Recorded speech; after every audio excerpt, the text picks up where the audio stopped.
Okay, today is a U.S. holiday, Martin Luther King Day, and basically what I'm going to do is going to just catch up on a few things here.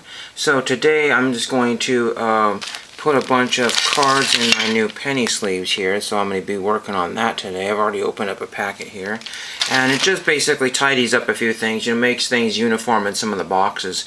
One of my boxes, one of those very old-fashioned ones, that wouldn't even fit any top loaders or anything. It barely even fits the penny sleeves. It wouldn't even fit the wider penny sleeves, so basically these will work just fine for that, for maybe some of my non-sport. I have no idea what I'm going to save those for, but anyway. And then the other thing is I'm going to be working on my postcard project. As you know, I got a bunch of postcards at the Goodwill bins. If you watched my video there, they're just random stuff here, just some sort of orange tree with a gate there, and I could use that one there.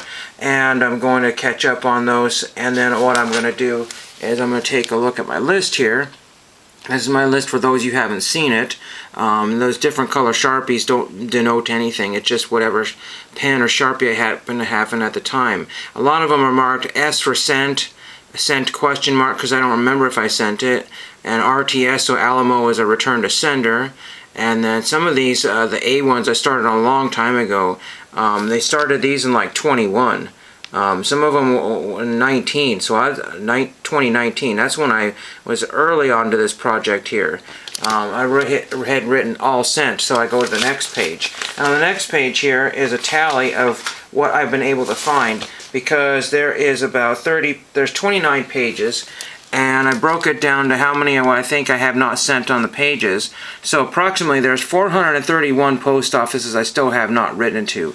Now obviously in that lot there will be some that I missed, and that does not count the ones that I have either sent or I might have sent.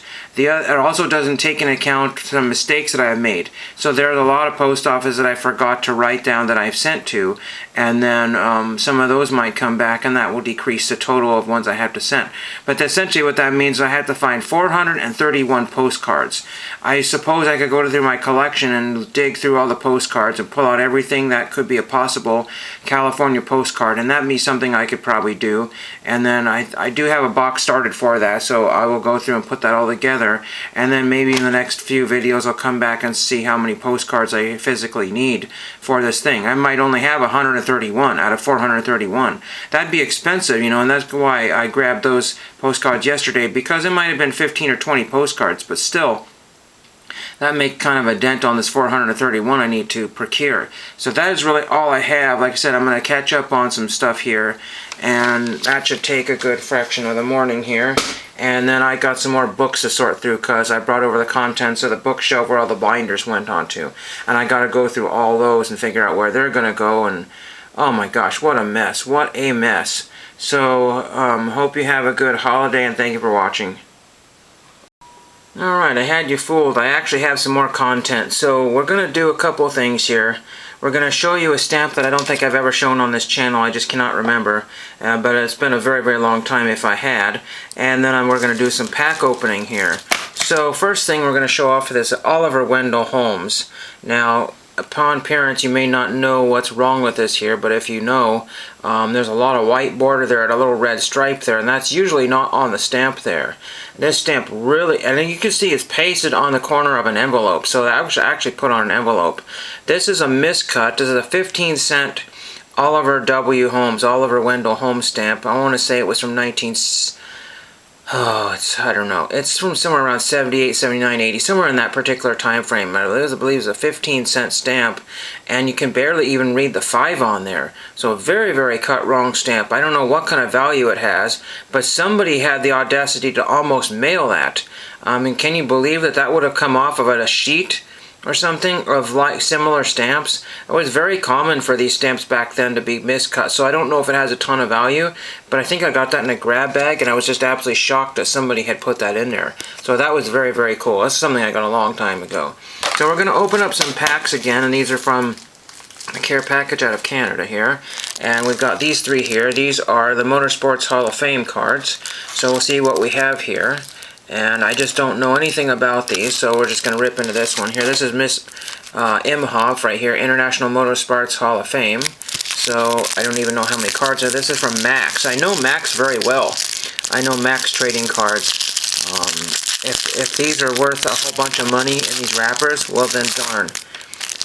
So we're going to start off with this one here. So we know this one here, and then we're going to show the back of it here. This is 9 of 40, so I guess there's 40 cards in the set here. So Miss Jenny Gilliard, or Gilliland. I wonder if she's related to David Gilliland. Don't know. But anyway, so there is that one there. Maybe she signs autograph requests here. Here is Anton Tony Holman. Don't know him, but it looks like he's probably since deceased, because that's a very, very old card. These are for what, 91 or 92? These are Unical cards here. Usually have a magnifying glass here to read the date on these here. Maxx. I know these are from the 90s, but when they were, I just don't remember. If anybody knows off the top of my... Oh, gotcha. 1901 to 1977. So that's him there. Then we have Buck Baker. And Buck Baker at the time was still alive, 1919. There's no way he's alive from 1919. And then we have the aerial view, the Imhoff aerial view. Might be able to get somebody to sign that one there. Again, I don't know these. This is card number 2 of 40. And then we have Parnelli Jones, and I believe he was alive at that particular time, 1933. I'm not sure if Parnelli Jones is still alive. Now let's look at the next one here. We know this one here. This is the Daytona Champ 43, Richard Petty. I know some people who write to Richard Petty every other weekend, and I write to him every 4 years or something crazy because I'm just lazy that way. But there is a Daytona Champ Richard Petty. I don't think that's a car that I saw, but I did see a car very similar to that in a museum here, which is now since closed. They just didn't have any business during COVID and folded. There's the International Commission, or you know what that is. It doesn't have any kind of... it's a boring card, essentially, what it is. And we got Juan Manuel Fangio. At the time he was alive, but he was born in 1911, so that's not possible. Smokey Yunick. Don't know Smokey Yunick, but obviously Smokey. Again, at the time he was alive, 1923. We have Dan Gurney. I've heard of Dan Gurney. Dan Gurney might be still alive, I don't know. 1931. These are really pretty old people here. And we've seen this guy before here. No, haven't we? No. Sorry, very, very similar looking card there. But this is Sir Malcolm Campbell. And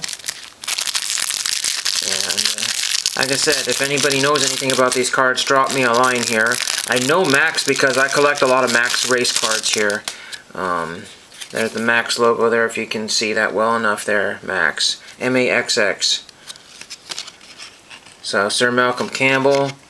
He died in 1948, so that card would never have been signed. We have Gerald Dial. So Mr. Dial does not say anything about him. It just says Gerald. Oh, okay. I guess he serves as the chairman of whatever. So Gerald Dial looks pretty old there. If he was alive, he might be 90-something. But there's Gerald Dial. Doesn't say when he was born or died. Here's a Winston Cutaway car. Interesting. Maybe I could get Richard Petty to sign that one there. But again, Richard Petty, I think now is, 1 card per or something like that. He used to be 2 per, but it would be nice to have 2 because I got about 15 cards I'd like to have him sign.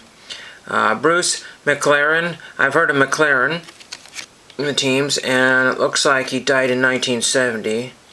I wonder if it was he died of injuries sustained in a crash while testing one of his Can-Am Challengers. It's too bad. And then we have Barney Oldfield. There's old Barney Oldfield. It looks like this is not TTM fuel. Looks like he died in 1946. I don't know. He looks like he would have lived longer than that. I don't know. Interesting. 1946. The cigar chomping showman was in almost constant demand. Let's see, what does he say here? Let's see. Doesn't say why he died, but he was born in 1878. Maybe it was just natural causes. Don't know. Interesting set there, though. So how many cards did I get total here?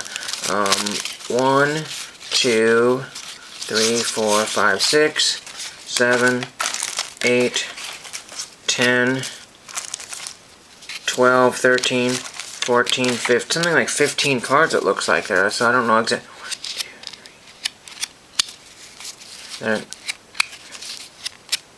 Yeah, so about 5 cards per pack, so that's really pretty interesting there. So almost halfway done with the set there. That's pretty cool.